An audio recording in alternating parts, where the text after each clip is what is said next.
Welcome to our course on how to create PowerPoint presentations. The PowerPoint course is broken into two main blocks of instruction. Each block is approximately 7 hours in length. Block 1 is the basics, that is navigating the menus. The next is create and edit the master slides. And Smart Art is how to create and edit through the Smart Art graphics. We are learning the methods to move around in the program, mastering the icons, insert properties in an animation, creating and editing Smart Art graphic charting within the slide. Block 2, Professional Designs and ADDIE method, is analysis, design, development, implementation, and evaluation. Assessments. An entry assessment will be given before the course starts. A student will not be able to access the account or access the course until they have completed the entry assessment and have shown the basic capabilities to actually access the course material.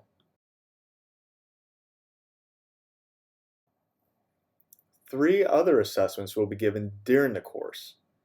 The first one will be the pre-assessment. The pre-assessment will be given to students after this introduction. This assessment will help determine the student's current capabilities and understandings of the materials. Utilizing this assessment, the instructor will be able to identify any areas that may need to be covered more or less to ensure all students are successful. For the pre-assessment, a student will have to create a basic PowerPoint slide. The slide will be set up as a title page. The student will need to be able to upload his or her work through Google Classroom into the course folder. The next assessment will be a practice assessment. The practice assessment will be given halfway through the course, in between Block 1 and Block 2. Students will be asked to develop a 3-slide presentation. They will need to utilize all of the lessons from Instructional Block 1 to create a professional-looking presentation that can be presented to the class and evaluated. Evaluations will be based on the correct usage of the 3 lessons presented in Block 1. The final version of the presentation will need to be loaded onto the class Google Drive folder. Finally, the post-assessment. This assessment will be given as an exit assessment. To be able to complete the course, the student should show that they have a full grasp and have retained all information that has been instructed to them during this course. This assessment is actually in 2 parts. The first part will be a multiple choice test consisting of 10 questions. The second portion of this assessment is for the student to create a 5-slide PowerPoint presentation encompassing all of the previous blocks of instruction. The student will show their ability to produce a professional-looking PowerPoint presentation on their subject that they have chosen.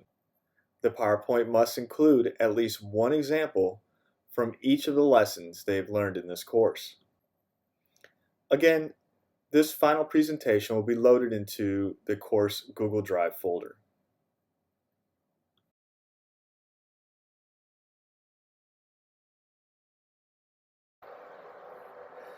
This course will be accessed through Google Classroom. Google Classroom is a free tool for collaboration and communication between instructors and students.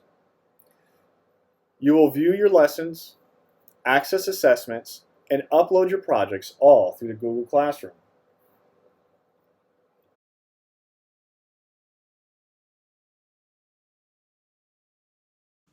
There are some things you'll need to know before you get started in Google Classroom, like accessing and enrolling in a course, navigating a course, turning notifications on and off within a course, and where to add your work.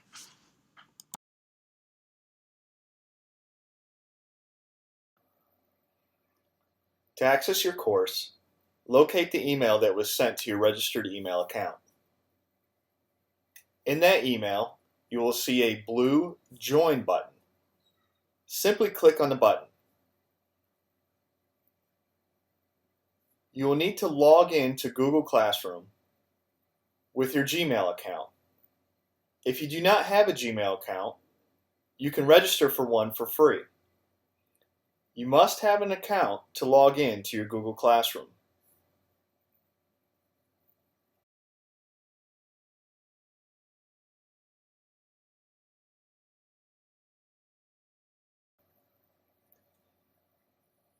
Once you log in, you will be met with a Join Class dialog. It will state that you've been invited to a specific course. You are signed in as what your name is, and if you wish to join underneath that name or switch account. Simply select Join.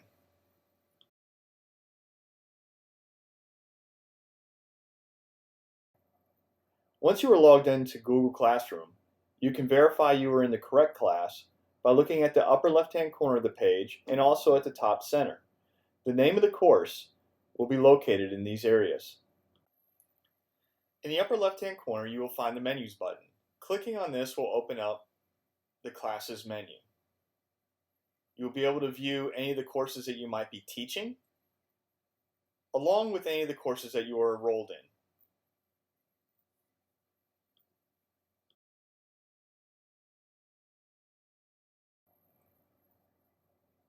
First, we will cover the items that are located underneath the Stream tab. The very first option you have is to send a message to your course.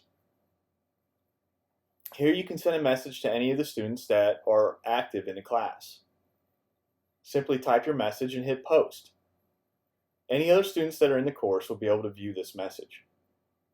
Below this area would be any assignments or tests or lessons that you need to complete.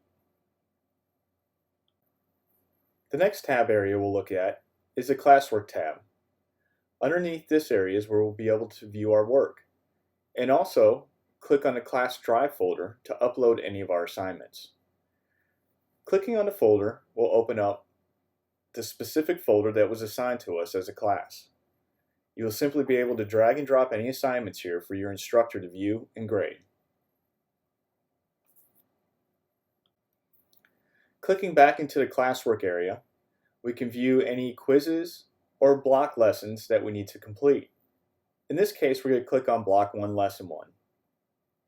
As an example, we'll view the video on how to create smart art.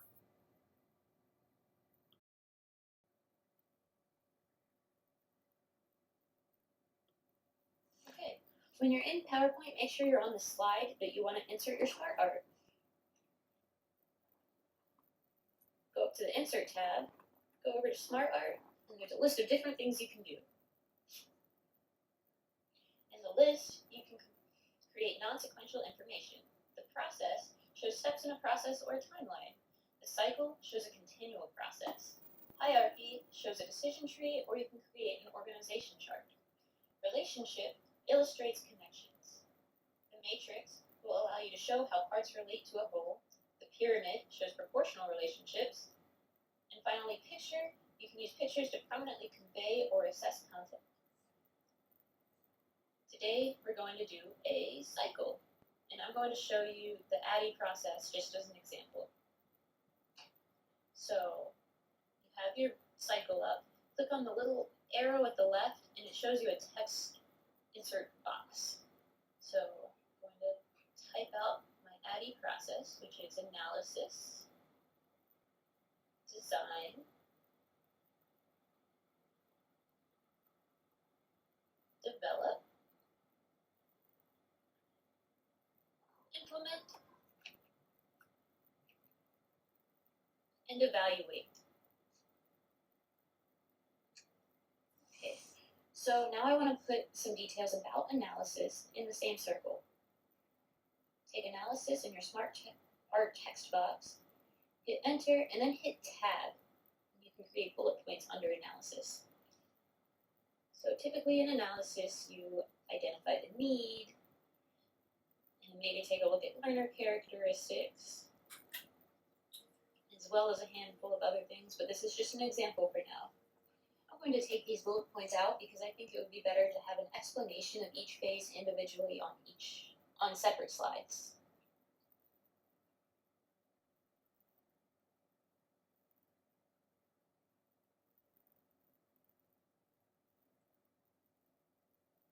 Okay, now if you go to the top, you can change the look of your smart art.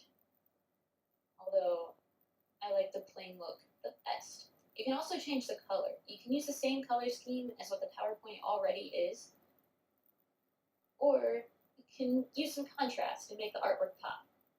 I hope this was informative for you. If you have any questions, please reach out to our group. After you complete your assigned lesson block, return to the Classwork tab. Here, check for any quizzes that you may have to take. If there are any quizzes, select on the menu. Complete your quiz.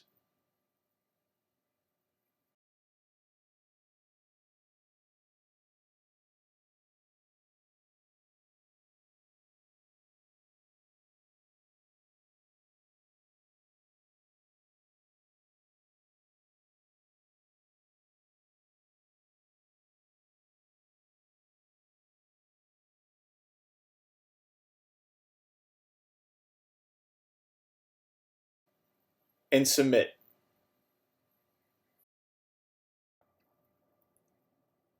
After submitting an assignment, a test, or a quiz, you will want to return to the Classwork tab and enter the View Your Work folder periodically to see if any of your assignments have been graded.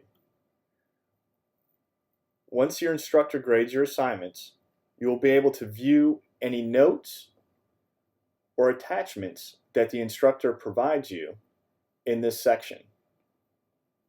Simply click under the title and you will be able to view the grade and any attached files.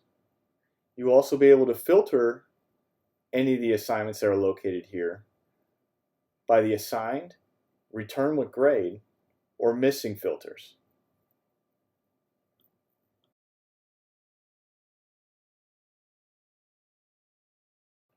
To return back to the main Google Classroom page, simply click the back arrow next to your name. Then click the menu button. Select the course you wish to return to under Enrolled Courses. Finally, we will discuss the People tab. After clicking on the People's tab, you'll notice two sections, Teachers and Classmates. In this case, there are no specifically assigned teachers, so you cannot communicate with anybody. But there is another student registered for this class. To communicate with the students, simply click on the envelope. This will open up an email. Here, just like any other email, type your message and hit send. The student will receive the email and be able to respond to you in the same manner.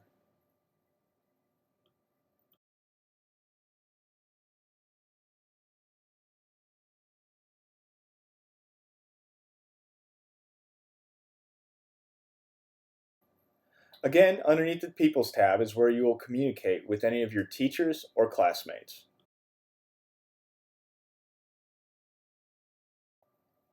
Click on the Classwork tab to view any of your work, any of the assigned quizzes and tests, or any blocks of instruction that have been assigned to you. Here you will also be able to access the Class Drive folder to upload any of the assignments. And finally, under Stream is where you can share something with your class and also access any of your assignments or tests or quizzes or anything that your instructor has posted for you. In conclusion, some pros and cons we have discovered with Google Classroom are: the pros for using Google Classroom as a student is through the navigation, communication with the teacher, taking quizzes, turning in assignments. Grades are not several clicks away like they are in Blackboard. An online class can be fairly social.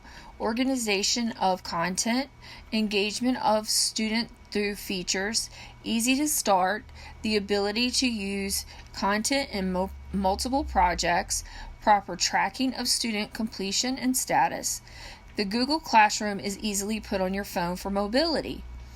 The cons, however, perhaps to provide robust training modules or units on the use and the application of Google Classroom. It is a little unprofessional for the classroom setting. The school must sign up as an institution in order for a teacher or student to benefit from the application.